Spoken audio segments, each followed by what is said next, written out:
పల్లకి కదిలే గోరు అంక జాబిలమ్మని జాజులతో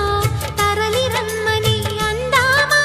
పేద మనసుకి పెళ్ళంటే అతిథులెవ్వరు రారమ్మా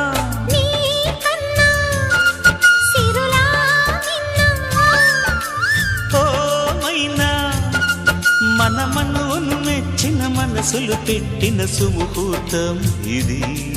వధువై రానా మరి కిలకిల నవ్వే కోయిల కోసం వచ్చింది మధుమాసం మిలమిల మెరిసే చంద్రుడి కోసం తెర తీసెను సాయంత్రం జోల